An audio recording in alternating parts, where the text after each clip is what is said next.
The Sun Devils got absolutely slapped around by the Bruins last night. We got to talk about that game and the game plan moving forward for the remainder of the year on this edition of the Locked On Sun Devils podcast. Are Locked On Sun Devils, your daily podcast on the Arizona State Sun Devils, part of the Locked On Podcast Network, your team every day.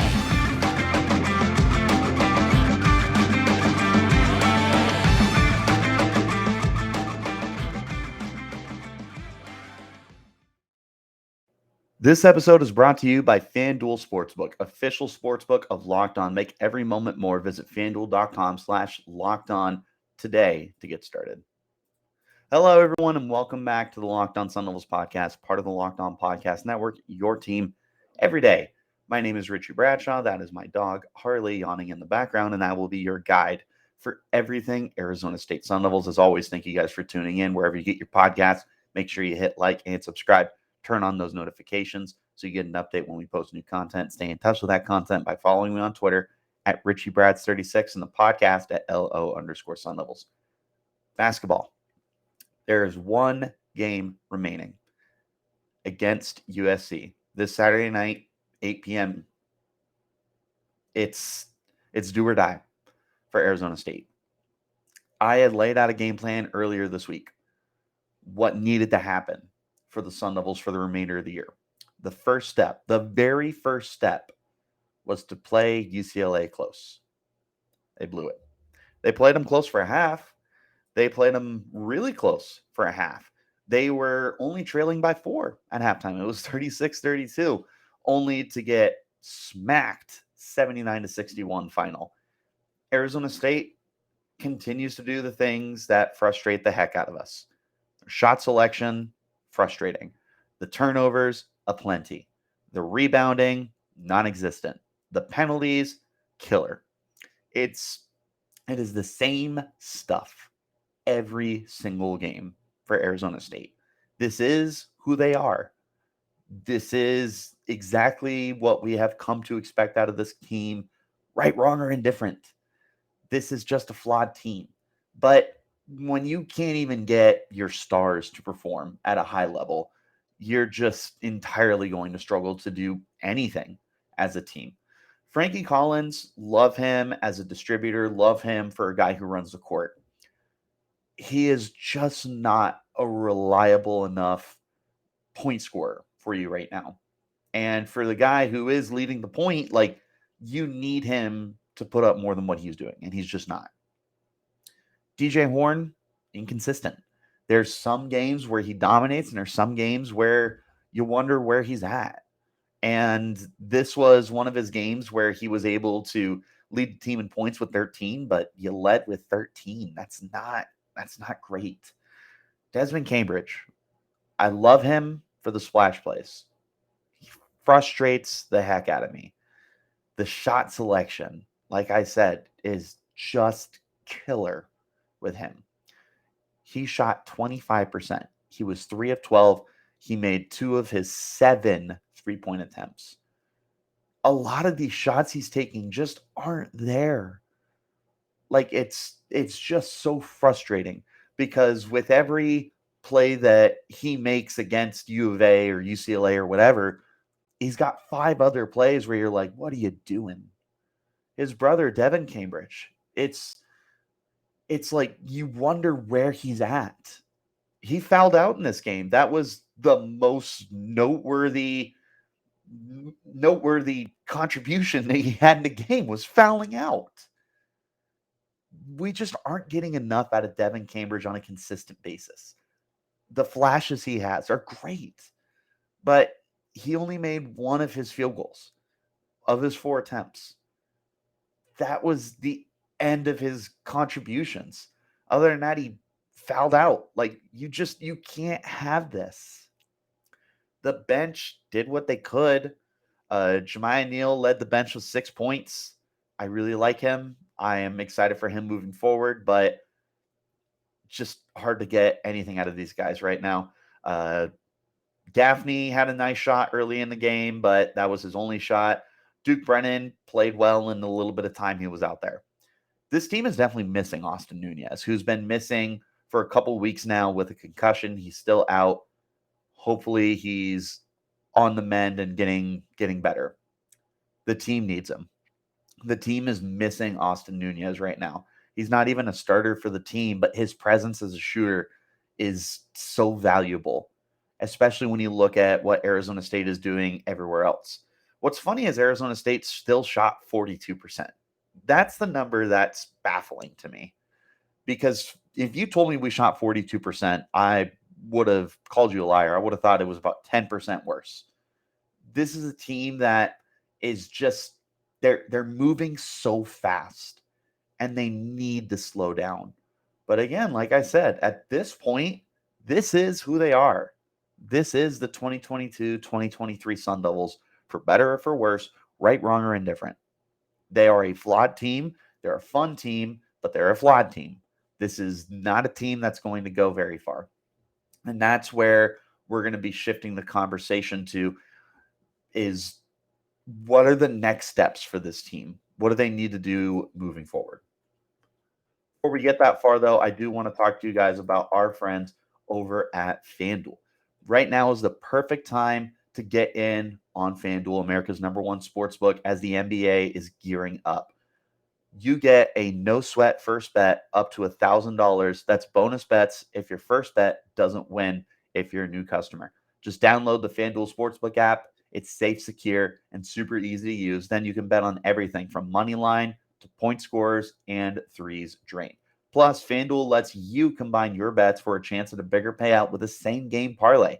So don't miss your chance to get your no sweat first bet up to $1,000 in bonus bets when you go to FanDuel.com/lockedon. That's FanDuel.com/lockedon to learn more. Make every moment more with FanDuel, an official sports betting partner of the NBA. Thank you guys again for tuning in to Locked On Sun Devils. Don't forget to tune in to the Locked On College Basketball podcast as well. Everything you need to know about college hoops in one place. Hear from big name experts, insiders, coaches, and players on Locked On College Basketball, available on YouTube and wherever you're getting your podcasts. Up next for the Sun Devils, after they dropped this game to UCLA, they have to play USC. This is not going to be an easy game. USC has very quietly put together a 21-9 record. They are currently 13-6 in the conference. They have locked up the third best conference record. They did lose last night to Arizona. It was a close-ish game. U of A would pull away, and then USC would close the gap. Ultimately, they couldn't pull out the win. Bottom line, though, is USC is a quality basketball team. This is a team that Arizona State faced earlier in the year, and it didn't go very well for them. They lost that game, and now they are going to LA this time to play them, and it's going to be a dogfight. With USC, this is a team that can score points, and that's the problem that Arizona State is going to run into. Don't get me wrong, this isn't some like 90 points per game team, but this is a team that when they get going, they can get going. And I feel more confident with them to be a consistent scoring team than I do Arizona State. That's a problem. Then you factor in you're going into enemy territory, and there's a lot riding on this game for Arizona State. Not so much USC. USC is done climbing. They can't get higher than the 3 seed. They can't get lower than the 3 seed. They're done. They're solidified where they're at. Arizona State, however, does have more to play for. And maybe that factors into it. But I don't think that's going to be the case. Because when I look at USC, I look at a more finely tuned team. I think this is just a much more complete team than Arizona State. They shoot 46% as a team. Like, this is a team that doesn't have nearly the amount of shot selection issues that Arizona State has. It's not a perfect team. In fact, if you were to match these two teams against each other, I feel like this is about as even as it's going to get. But this nonetheless is a much more fine-tuned team than Arizona State. That's the problem they're going to face when they go into USC. Like I said, the thing that they might have going for them, and I put that very, very loosely, is that USC doesn't have anything to play for, whereas Arizona State does. Arizona State is still playing for a bye week in the Pac-12 tournament. They're playing for the 4th seed, which would be the final bye. They could have locked it up against UCLA last night. They did not. It's going to come down to the wire against USC. Arizona State wins, they get the bye. They lose, they would also need Oregon to lose. Because if Oregon wins and Arizona State loses, Arizona State drops to the 5th seed. And from there, a whole lot of chaos ensues because we'll get to that. We'll cross that bridge when we get to that bridge, I suppose. But looking at this game in particular, looking at the stakes here, there's a lot more riding for ASU than there is USC. But nonetheless, I'm sure USC isn't interested in doing Arizona State any favors. I'm sure USC would be much happier to beat down their conference rivals, crush their dreams of having that bye week, which nobody entering the year would have thought that Arizona State would be at this point that they are at right now in the season. But nonetheless, USC is not in the business of doing favors for their conference rivals, similar to how Arizona State would be the same way. Just because USC doesn't have as much to play for doesn't mean that they're going to be looking to help out Arizona State in any way, shape, or form. Arizona State needs to be focusing on this game. They need to rub some dirt in this loss, move on, and get ready for Saturday night. That's the only thing that matters at this point, is being completely prepared for Saturday night. Because if they come out and they're flat against USC, you could not have ended the season any worse. I mentioned before the final 5 games of the year, Arizona State needed to find a way to go 3-2 in their final 5 games. They're sitting at 2-2. USC is their last opportunity. USC was one of the games that I circled as the most important game of the final 5 games. It might be the most important game. With everything that's happened since, this is just lining up to be about what I said as one of the most important games for Arizona State. This is a do or die game. They have an opportunity to get that bye week in the Pac-12 tournament. Bye week, it's not a bye week, but they get a break kind of thing. Obviously, it's not a whole week. Anyway, neither here nor there. Point is, they have an opportunity to earn that first round bye. They can't do that if they lose to USC. And even if they lose and Oregon somehow loses their final game, it's not earned. And you're limping into the Pac-12 tournament. That's just what you can't afford right now. So for Arizona State, they need to just tighten this ship and get ready to go for Saturday night, because like I said, it's going to be do or die for them. It's going to be incredibly pivotal that they find a way to win that game. If you guys are looking for a delicious treat and don't want the fat and calories, then you got to try Built Bar. Built Bar is delicious, and you don't have to compromise on the taste because they're still good for you. It's perfect for that New Year's resolution that I know you're still working on. What makes Built Bar so good? For starters, they're covered in 100% real chocolate. They come in unbelievably great flavors too, like churro, peanut butter brownie, and coconut almond. I'm not sure how Built does it, but these bars taste like a candy bar while maintaining amazing macros. And what's even better is they're healthy for you. It's only 130 calories, 4 grams of sugar, and a whopping 17 grams of protein. And now you don't even have to wait around to get a box. For years, we've been talking about ordering your Built bars at Built.com. Now you can get them at your local Walmart or Sam's Club. Head to your nearest Walmart today, go to the pharmacy section, and grab yourself a box of Built bars. You can pick up a 4-box of cookies and cream, double chocolate, or coconut puffs. If you're closer to Sam's Club, you can run in and grab yourself a 13-bar box with our hit flavors, brownie batter, and churro. You can thank me later. Get yourself a great tasting protein bar. Get yourself the difference with a Built Bar. One more time, thank you guys for tuning in to Locked On Sun Devils. Wherever you get your podcast, hit like and subscribe and turn on those notifications.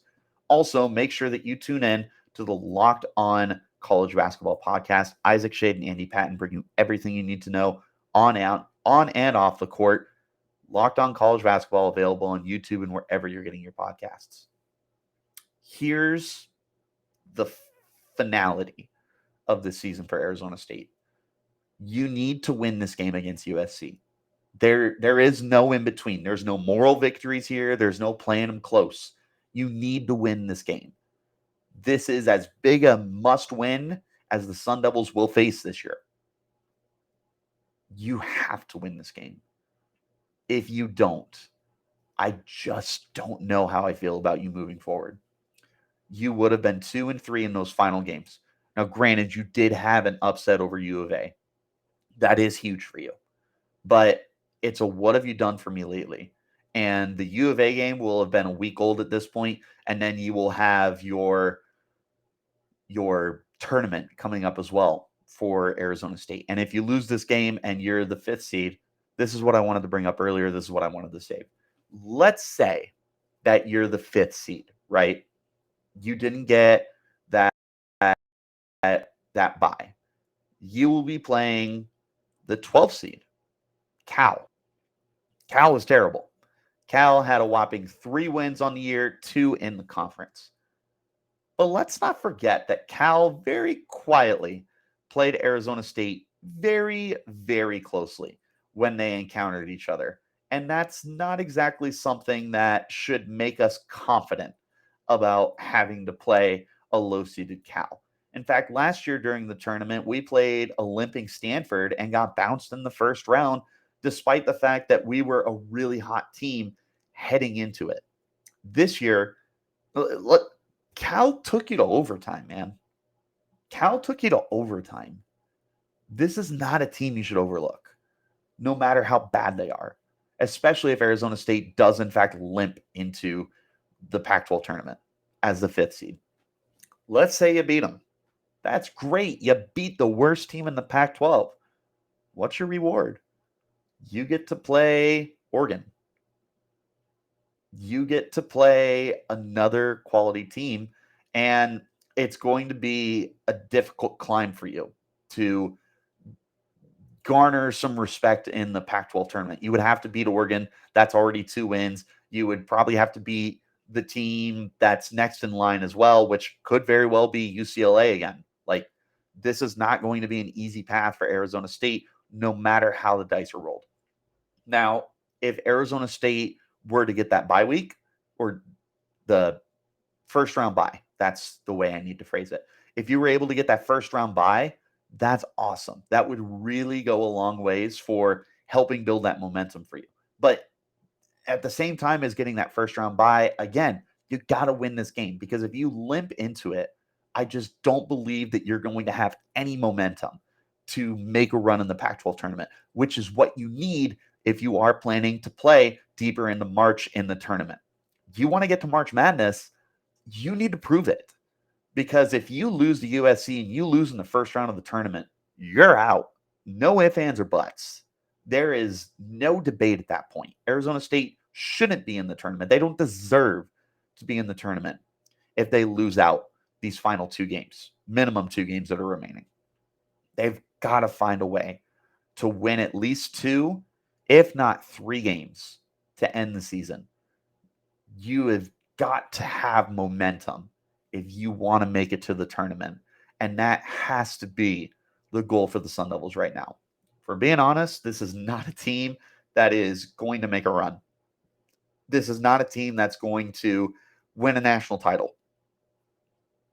Your goal right now needs to be to generate as much momentum to end the year and then head into next year with a young roster, with Austin Nunez, with Jemiah Neal, with Duke Brennan, with hopefully Frankie Collins, DJ Horn, and Enoch Bache, and all the other young guys that are on this roster. You got to find a way to generate momentum heading into next year. Hopefully that means, let's say, winning 3 more games before the tournament. USC, and then, well,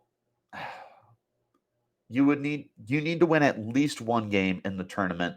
If you are not a bye week or a first round bye in the tournament, you need to win at least 2 games. If you are, obviously you got to bye and then you win 1 game and go to the semifinals. That seems like best case scenario. But I think you need to find a way to win at least 3 games to end the year. Hopefully 4 if we can get to March Madness and everything. There's just a lot of ways that this could shake out. There's a lot of different scenarios still. But right now, Arizona State needs to focus on USC first and foremost. They need to find a way to beat the Trojans, because if you can't do that, everything is going to continue to unravel. You were hoping you could take that momentum from beating Arizona and bring it to the UCLA game, and you did for a half. In typical Arizona State fashion, you did it for a half. What happens now? You have to beat USC. I'm a broken record. I'm feeding a fed horse. I am beating this drum. You have to beat USC. That is your only goal. You need to go back to the mentality of one-game seasons. You either go 1-0 or 0-1 this Saturday against USC. But you lose that game, everything is going to go down very, very quickly. It's going to be a downward spiral in what was once looking like a promising season for Arizona State. That's where we're at. Make sure that you guys tune into that game and root on the Sun Devils as hard as you can. I know I'll be tuned in and I'll be paying attention, but that's all that I got for you guys on this edition of the Locked On Sun Devils podcast. As always, thank you guys for tuning in. Wherever you get your podcasts, hit like and subscribe and turn on notifications so you get an update when we post new content. Stay in touch with that content by following me on Twitter. You can find me at Richie Bradshaw36 and the podcast at LO_Sun Devils. Until next time, though, you keep it locked right here on Locked On Sun.